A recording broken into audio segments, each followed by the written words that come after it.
Hello everyone, welcome to online class CSR Net previous year December 19 part 2। ये हमारे पास second part है previous year solutions में। तो पिछली वीडियो के अंदर हमने कुछ प्रॉब्लम सॉल्व किए थे पार्ट 1 में। पार्ट 2 में इसके आगे हम सॉल्व कर रहे हैं। ये हमारे पास दिसंबर 19 फिजिक्स का पेपर है।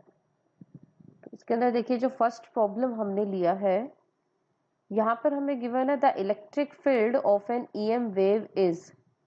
तो ये हमें इलेक्ट्रिक फील्ड गिवन है ईएम वेव का। The average flow of energy per unit area per unit time. तो हमें यहाँ पर कैलकुलेट करना है average flow of energy per unit area per unit time due to the wave. सबसे पहले तो देखिए यहाँ पर जो ये एवरेज फ्लो, ये हमारे पास क्या एवरेज फ्लो ऑफ एनर्जी, तो यहाँ पर हमें कैलकुलेट करना रहेगा पॉइंटिंग वेक्टर का एवरेज। पॉइंटिंग वेक्टर को किस तरीके से डिफाइन करते हैं? पॉइंटिंग वेक्टर को अगर हमें मेजर करना हो तो इसके लिए एक्सप्रेशन होता है E cross P divide by mu naught. पहले हम S कैलकुलेट करेंगे, देन उसका हम टाइम एवरेज करेंगे। E हमें गिवन है तो अभी म्यू नॉट कॉन्स्टेंट हो जाएगा और B हमें यहाँ पर पहले कैलकुलेट करना होगा। B को किस तरीके से कैलकुलेट किया जाएगा? B कैलकुलेट करने का एक्सप्रेशन यूज करेंगे K cross E by omega. के यहाँ पर हमारे पास है वेव वेक्टर, तो वो हम इसके हेल्प से कैलकुलेट कर सकते हैं के जेड।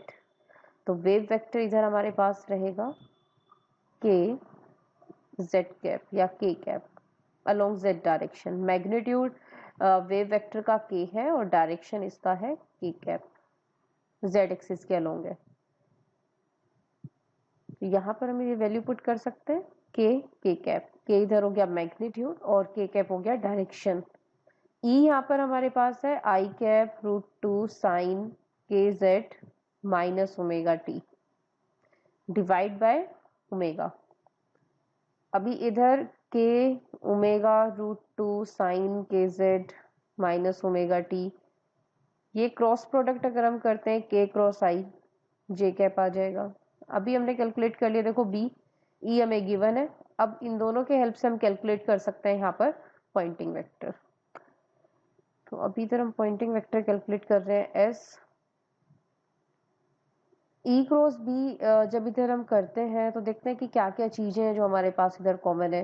जैसे साइन फंक्शन दोनों में सेम है, ठीक है, और रूट 2 दोनों के अंदर है। तो ये वाला जो पोर्शन है ना, इसका हम स्क्वेयर कर देते हैं सीधा, यानी 2 साइन स्क्वेयर के जेड माइनस ओमेगा टी।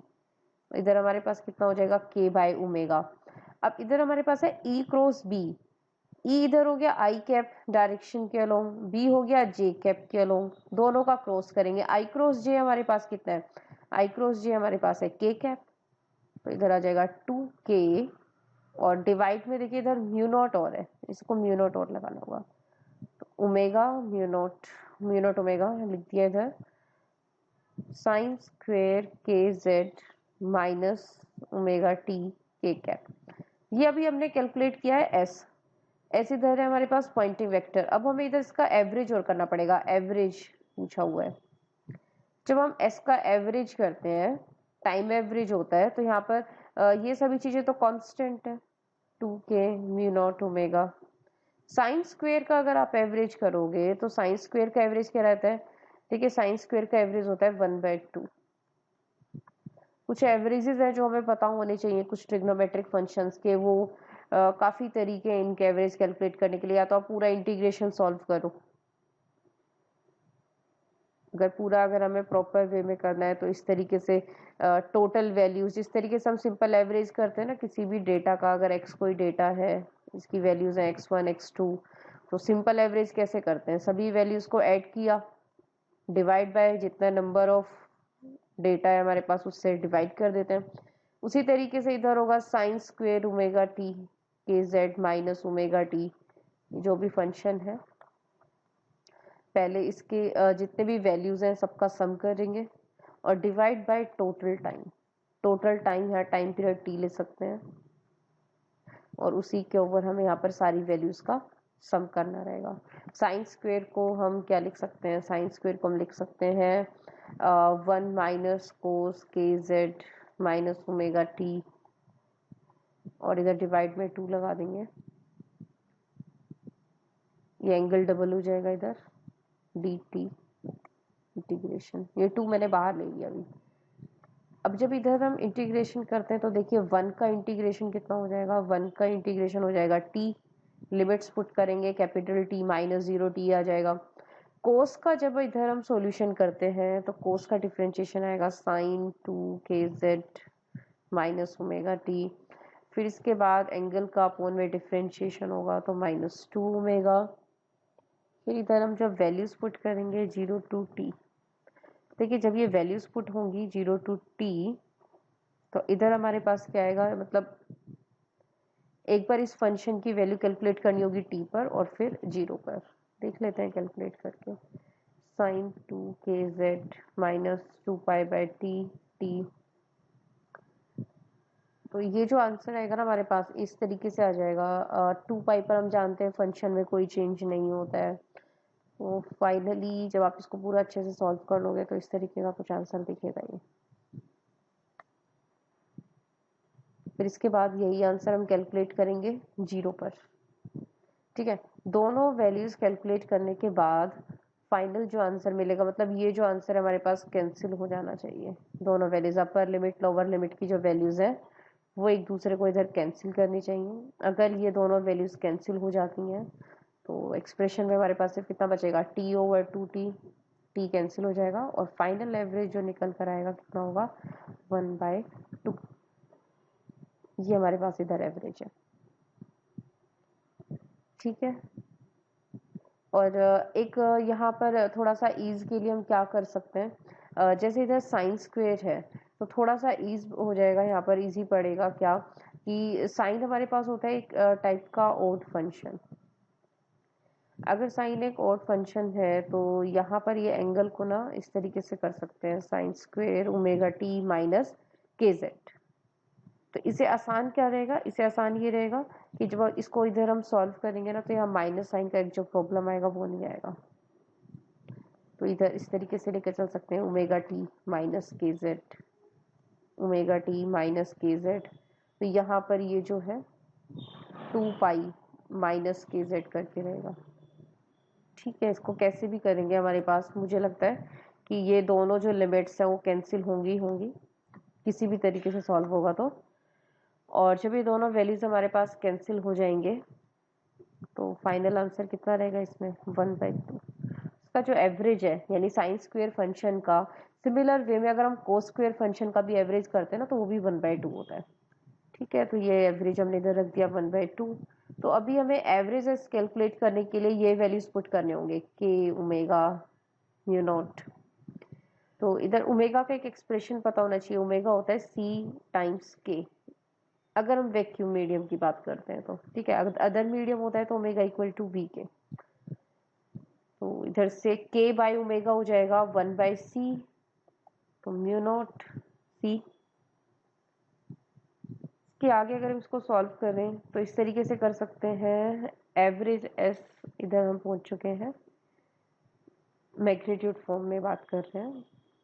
इसी एक्सप्रेशन को ना सी से मल्टीप्लाई सी से डिवाइड कर सकते हैं, तो ये अपॉन सी स्क्वेयर है, अपॉन सी स्क्वेयर को लिखा जा सकता है म्यू नॉट एप्सिलॉन नॉट, और एक सी एक्स्ट्रा ऊपर रहेगा, म्यू नॉट से म्यू नॉट कैंसिल हो जाएगा। अभी इसको कैलकुलेट करना आसान रहेगा, एप्सिलॉन नॉट है 8.85 इंटू 10⁻⁻12, सी हमारे पास है 3 इंटू 10⁻8, तो यहाँ से जो ये पावर आता है ये पावर आएगा 10⁻⁻4। तो एक तो ये कंफर्म हो गया, यहीं से भी हम सीधा सॉल्यूशन लिख सकते हैं कि 10⁻⁻4 है। पर आगे अगर कैलकुलेट करना हो तो 3 को 8.85 से अगर मल्टीप्लाई करेंगे तो अराउंड 27 आ ही जाएगा, 15 24 25 27 अराउंड। जो हमारे पास जो करेक्ट ऑप्शन है वो क्या है इसके अंदर, सेकंड। नेक्स्ट एक और प्रॉब्लम दिया हुआ है हमने इधर, the values of A and B for which the force, ये जो फोर्स है ये हमारे पास क्या हो जाए, कंजर्वेटिव हो जाए। तो इसको किस तरीके से सॉल्व करेंगे, कंजर्वेटिव फोर्स की क्या कंडीशन है, देखिए कंजर्वेटिव फोर्स होते हैं जो फील्ड्स होते हैं, तो ये जो हमारे पास जो भी कंजर्वेटिव नेचर के फोर्स और फील्ड होंगे उनका अगर हम कर्ल कैलकुलेट करते हैं, कर्ल, तो कर्ल कितना होना चाहिए, 0। ठीक है, ये प्रॉपर्टी है। तो कंजर्वेटिव फील्ड के अगर हम एग्जांपल करें ना यहाँ पर, तो कंजर्वेटिव फील्ड के एग्जांपल्स होते हैं इलेक्ट्रिक फील्ड, ग्रेविटेशनल फील्ड्स। तो कहने का मतलब ये कि अगर हम इनका भी कर्ल करते हैं तो इनका कर्ल भी 0 होना चाहिए। ग्रेविटेशनल फील्ड का अगर हम कर्ल करेंगे तो वो भी 0 होना चाहिए। तो जो भी कंजर्वेटिव नेचर के फोर्स फील्ड है उनका कर्ल 0 है। अब इधर ये जो हमें दिया हुआ है कार्टेशियन सिस्टम दिया हुआ है, कार्टेशियन सिस्टम में आई जे के डिटर्मिनेंट की हेल्प से हम यहाँ पर कैलकुलेट कर सकते हैं, del by del x, del by del y, del by del z. इधर आ जाएगा a x y plus z cube x square b x z square, i cap del by del y. अगर इसका हम करते हैं, देखिए ये वाई के इंडिपेंडेंट है, 0 हो जाएगा। और अगर हम इस क्वांटिटी का डेल बाय डेल जेड करेंगे, ये 0 हो जाएगा। फिर इसके बाद minus J cap del by del X अगर हम इसका करेंगे तो होगा बी जेड स्क्वेयर, माइनस में डेल बाय डेल जेड अगर हम इस क्वांटिटी का करते हैं तो कितना होगा, -3z स्क्वेयर प्लस के कैप। के कैप के लिए देखिए डेल बाय डेल एक्स होगा एक्स स्क्वेयर का 2x और डेल बाय डेल वाई होगा इस क्वांटिटी का माइनस के इसका जब हम डेल बाय डेल वाई करेंगे माइनस का ax। ठीक है, तो अभी हमने कहा कि ये आंसर हमारे पास होना चाहिए 0। ठीक है, तो इस तरीके से होना चाहिए ना, 0 आई कैप, 0 आई कैप आ रहा है इधर, ये 0 जे कैप होना चाहिए। 0 जे कैप मतलब जो जे कैप का कोफिशिएंट है ये 0 होना चाहिए। अगर यहाँ से जेड स्क्वेयर कॉमन करेंगे ना तो फाइनल कोफिशिएंट ये रहेगा b-3, थोड़ा सिंप्लीफाई कर देंगे तो यहाँ से देखते हैं रिजल्ट क्या आता है, b=3, b=3 में 2 ऑप्शन है अभी हमारे पास। फिर इधर से सॉल्व करोगे x कॉमन करके, यहाँ भी ये कोफिशिएंट भी 0 होना चाहिए, तो इधर से आता है a2। तो अब मेरे पास देखिए जो करेक्ट ऑप्शन है वो फर्स्ट है। नेक्स्ट प्रॉब्लम है, the normalised wave function of a particle in 3 dimensions is given by. तो यहाँ पर हमें ये कोई वेव फंक्शन गिवन है, नॉर्मलाइज्ड है। ठीक है, 3 डायमेंशनल वेव फंक्शन है और ए इधर कांस्टेंट है, ये जो ए है, एन यहाँ पर क्या है, नॉर्मलाइजेशन कांस्टेंट है। If L is angular momentum operator, L यहाँ पर हमारे पास है एंगुलर मोमेंटम ऑपरेटर, तो ये जो ऑपरेटर्स हैं एल स्क्वेयर एल जेड, इनके आइगन वैल्यूज क्या होंगे ये हमें कैलकुलेट करना है इधर से। तो देखिए इसके लिए हमारे पास क्या है, अगर हम एल स्क्वेयर एल जेड के लिए कैलकुलेट करना चाहते हैं, या तो हमें एल जेड एल स्क्वेयर का मतलब ऑपरेटर फॉर्म पता हो कि जो ऑपरेटर है ये स्फेरिकल कोऑर्डिनेट्स में वो किस तरीके से रहेगा, या फिर हम इस प्रॉब्लम को ऐसे भी सॉल्व कर सकते हैं, ये जो हमारा वेव फंक्शन है इसको हम पहले स्फेरिकल हार्मोनिक्स में कन्वर्ट करें और उसके बाद हम एल स्क्वेयर एल जेड को अप्लाई करके इजीली इसको कैलकुलेट कर सकते हैं। 2 तरीके से ये प्रॉब्लम हो सकता है। तो फिलहाल अगर हमें देखिए ये एक्सप्रेशन पता है एल स्क्वेयर एल जेड के, तो वहां से भी डायरेक्टली किया जा सकता है। अच्छा, इसको थोड़ा सा सही से और कर देते हैं, जैसे ये हमारे पास दिया हुआ है कार्टेशियन कोऑर्डिनेट्स में। ठीक है, तो इसको अभी हम चेंज करके लिख रहे हैं स्फेरिकल कोऑर्डिनेट्स के अंदर। तो उसके अंदर X square plus Y square plus Z square, इसको रिप्लेस किया जाएगा आर स्क्वेयर से, और जेड को रिप्लेस किया जाएगा आर कॉस थीटा। तो अभी हमारे पास जो न्यू वेव फंक्शन आ जाएगा ये होगा R theta phi spherical coordinates के अंदर एन, जेड यहाँ पर कितना है, आर कॉस थीटा है, और exponential minus A R square, ये हमारे पास इधर आ गया है साई। ठीक है, स्फेरिकल कोऑर्डिनेट्स पे अभी एल स्क्वेयर और एल जेड के लिए किस तरीके से किया जाएगा, देखिए सबसे इजी इसके अंदर है एल जेड। पहले एल जेड का अगर हम देखिए ऑपरेटर फॉर्म देखते हैं तो ये है, यानी ये फाई के ऊपर डिपेंड करता है, और जैसे कि हमारा फंक्शन जो है साई जो है आइगन फंक्शन, ये फाई के इंडिपेंडेंट है। अगर हम एल जेड को साई पर ऑपरेट करते हैं तो कितना इधर आइगन वैल्यू आएगा, 0 आ जाएगा। ठीक है, तो इसका मतलब इन दोनों ऑप्शंस में से कुछ एक करेक्ट हो सकता है। उसके लिए हमें चेक करना होगा एल स्क्वेयर ऑपरेट करके, एल स्क्वेयर को और ऑपरेट करना पड़ेगा इधर। एल स्क्वेयर का पहले तो हमें फॉर्म ही पता होना चाहिए, क्या फॉर्म है। 1/sin theta del by del theta sine theta del by del theta 1 plus sine square theta del square del phi square. तो इस तरीके से है ये। यहाँ पर हम एल स्क्वेयर को ऑपरेट कर रहे हैं साई पर। Minus H cross square 1/sin theta del by del theta sine theta del by del theta. तो इधर अभी हम अपना ये जो साई है इसको पुट करते हैं। देखिए साई हमारे पास है, साई इधर है N R cos theta E to the power minus A square. तो सबसे पहले तो देखिए ये जो है ना, हमें डिफरेंशिएशन जो भी करने हैं पार्शियल डेरिवेटिव है थीटा और फाई के रिस्पेक्ट में, ठीक है। तो ये तो करने की जरूरत ही नहीं है सॉल्व, क्योंकि फाई के तो इंडिपेंडेंट है, तो ये पार्ट वैसे भी जीरो चला जाएगा, इसका कोई कंट्रीब्यूशन नहीं है। फिर इस वाले पार्ट में देखिए ये सभी चीजें जो आर के ऊपर डिपेंड करती है इन्हें हम पहले ही बाहर कर सकते हैं। तो यहाँ पर सिर्फ एक ही फंक्शन जाएगा, क्या, कॉस थीटा। बाकी सब चीजों को हम अलग से कर देते हैं बाहर। माइनस एच क्रॉस स्क्वेयर, अब देखिए कॉस थीटा का जब इधर हम डिफरेंशिएशन करते हैं तो माइनस साइन थीटा हो जाएगा, साइन थीटा साइन स्क्वेयर, और माइनस साइन बाहर जाकर इसको पॉजिटिव कर देगा। अभी सेकंड स्टेप में इधर हमें सॉल्यूशन करना है साइन स्क्वेयर थीटा के लिए, ठीक है। N R E to the power minus A R square. Sine square theta का जब इधर हम सॉल्यूशन करते हैं तो देखिए कितना रहेगा, 2 sine theta cos theta, sine theta इधर कैंसिल आउट हो जाएगा, n R E to the power minus A square. तो cos theta n R E to the power minus A square, ये सभी चीजें वापस से इसको हम साइन में लिख सकते हैं 2h cross square sine.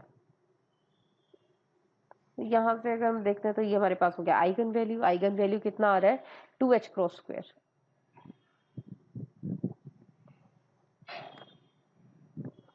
Zero पहले आ रहा था एल सेट के लिए, और एच क्रॉस स्क्वेयर आ रहा है हमारे पास एल स्क्वेयर के लिए। तो इस वक्त हमारा जो करेक्ट ऑप्शन आया है इस प्रॉब्लम का वो है थर्ड।